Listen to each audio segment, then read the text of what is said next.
Hi there, welcome to the Schwoven's Nest. My name is Sandra and you're watching my Christmas series. Today's video is part of a collab called Great DIY Gift Ideas. I'm hosting this with my sweet friend Jamie from Simple Roots, Simple Living, and our two guest hosts are Crafty Leanie and Antoinette from Simple Yet Chic. Here's a sneak peek of Jamie's channel. She's doing some amazing shabby chic and vintage Christmas decor, so make sure you go over and check her out. Leanie's channel is full of a mix of different things. Right now she's doing some Christmas, some trash to treasure. You're gonna want to go check out her channel as well. And last but not least is Antoinette from Simple Yet Chic. She is a Canadian friend, so I would appreciate if you could go check out her channel too. I'll have everyone's channel linked down in my description box, as well as the link to the video that's next in line for you to watch. For this project, I'm using 3 of these ornaments. They're wooden that I picked up from Michael's. I'm just going to remove that little piece at the top that shows it has the little cap on it. I just didn't want that, so I'm just going to pop that off with my razor. I printed off some sheet music paper and it has some beautiful designs down at the bottom. So I'm going to just place my ornament where I want it to be so I can catch a little bit of everything, and I'll trace it with my pencil and then cut it out. When I'm working, my favorite glue to use is just a regular glue stick. This one came from a craft store, but the Dollar Tree and Dollarama and other stores always carry glue sticks. It really doesn't matter what type you get as long as you apply a decent amount. I'm going to go ahead and glue on my paper right to the ornament. I grabbed a piece of drop cloth fabric and I'm going to trace out the ornament and then cut it out. You can use whatever fabric suits your craft. I thought this would look nice and rustic, but you could use anything that you have on hand. Whenever I'm cutting fabric, I make sure to use my fabric scissors. You need to use the right tool for the job. If I tried using my regular scissors, I would probably end up tearing and pulling at the fabric and I wouldn't get a clean cut. So make sure when you're working with material and fabric, you use your fabric scissors. I've got a pair similar to mine linked in my description box, so go check them out if you're on the hunt for some good scissors. I folded the circle in half and then in half again, and as you can see here, I just cut an arc shape, and now I'm just going to clean up the circle and make it nice and even. Using a Craft Smart black paint pen, and this is the chisel tip, I'm going to draw out a base clef, and this is really easy to do. I'm following along the paper that's next to me, although I did used to study piano, so I know how to draw all of these. I'm just going to go ahead and fill in the little circles and then give it a little bit more dimension and texture by making some of the areas thicker and some of them thinner. To get a frayed look around the edge of the circle, I'm using some detail scissors and just snipping in ever so slightly, and then I'll just pull off any of the little excess. I'm going to do this all the way around the circle.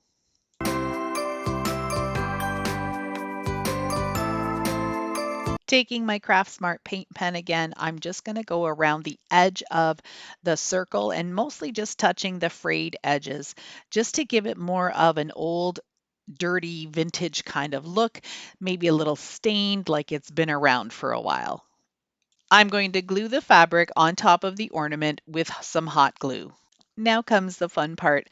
I've got some of this red and white gingham ribbon that I picked up at Michael's, and I'm going to fold a piece in half and then push it through the hole at the top of the ornament. Then I'm going to take the end strands and pull it through the loop that I've made and tighten that up, and then that will be the perfect hanger for this ornament. Using hot glue, I'm just going to glue the ends of these ribbons together to form a loop.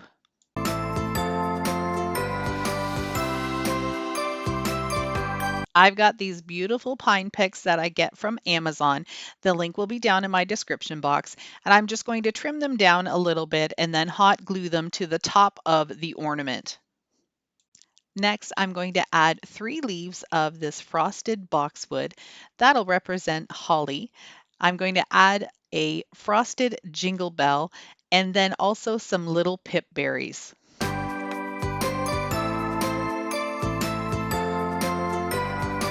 For the final detail, I'm adding some red and white baker's twine. This came from the Dollar Tree. I'm just using a glue stick to glue it all the way around the edge, but when I get to the top, I'm using hot glue to tack the end of the twine in place. I made 2 more ornaments exactly the same, one with a treble clef and one with a music note, and these will make a perfect gift for the music lover.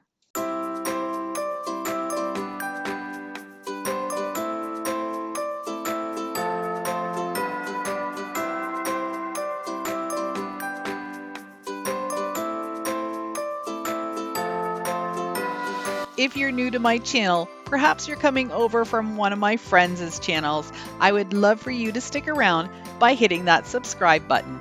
It's totally free and it helps me out a lot. This project is a trash to treasure. I bought this calendar insert frame at the thrift store a couple of years ago. It's already got a really nice paint finish because I used it for a Christmas sign last year. This year, I'm going to redo it. So I'm going to take some of these wood garden stakes and my miter shears, and I'm going to just cut the tip off of these. These are the perfect width for me to put them right inside the sign. So I'm just going to give them all a little bit of a trim and make sure that I can get them inside this frame. There's a gap between the backing and the frame itself. So in order to make that disappear, I'm using 2 of these painter sticks and I'm just putting them down with hot glue. That way, when I'm ready to glue on my little garden stakes, they will be flush against the frame. I'm going to line up all my stakes across the frame to make sure I have enough, and also to make sure that I don't have any that I'm going to have to slice in half lengthwise.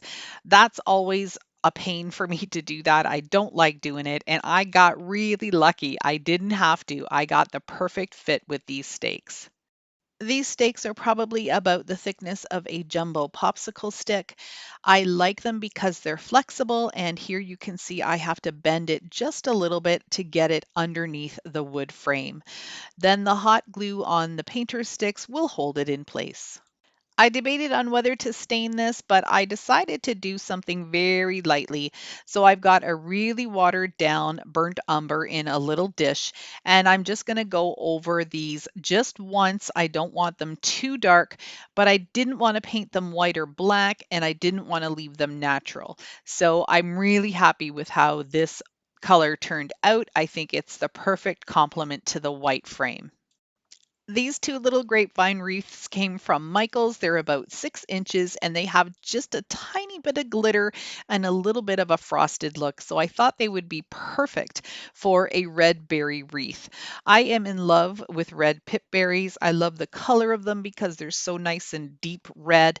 And the ones that I got from Dollarama are different sizes. So I thought they would be perfect to just be able to add them to this wreath and make a beautiful mini red berry wreath. As you can see here, I am using a little bit of hot glue just to tack them in place, but I'm using little stems that have 3 on them. So 3 large berries and then 3 small berries. I'm going to work my way with the large berries all the way around first, sort of near the top. Then I'm going to add the little berries in as fillers, and then I'm going to go around with some large berries again more towards the outside of the wreath, so on the sides of it, and then again I'll fill in with some smaller berries. This is really simple to do. I love working with grapevine wreaths because you can really just push your items in. Sometimes you've got to glue them like I'm doing here every once in a while just to get the shape that I want. I went to my Cricut and cut out Home Sweet Home, and I'm going to put this at the bottom of the sign. I'm just going to line it up, make sure it's nice and straight, and then press the vinyl on using my scraper and then peel the transfer tape off. I'll have this design available on my website in the free printables section. I also cut out this little stencil. It's just a flourish pattern that I grabbed from the Cricut Design Space, and I used cardstock to make the stencil. I can keep this cardstock stencil because every time I use it, the paint makes it actually nice and thick each time, and it gets a little firmer and stiffer. So I'll be able to use it over and over again. If you don't have a Cricut, you can make stencils like this just using cardstock and an X-Acto knife. You just have to be a little patient. That's what I used to do before I got my Cricut.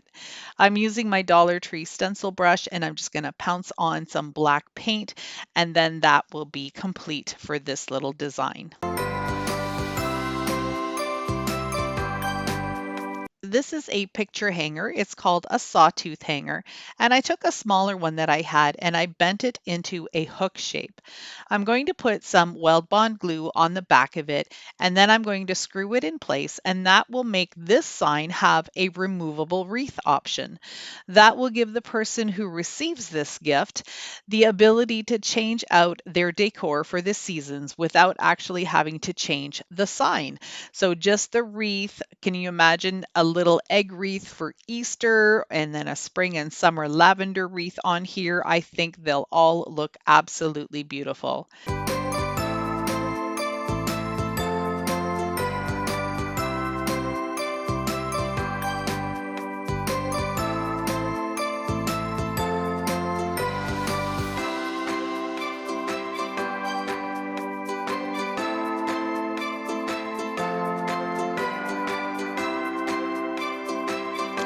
I hope you enjoyed these Christmas gift DIY ideas, and I hope you got some inspiration to sit down and create some homemade gifts for the ones you love.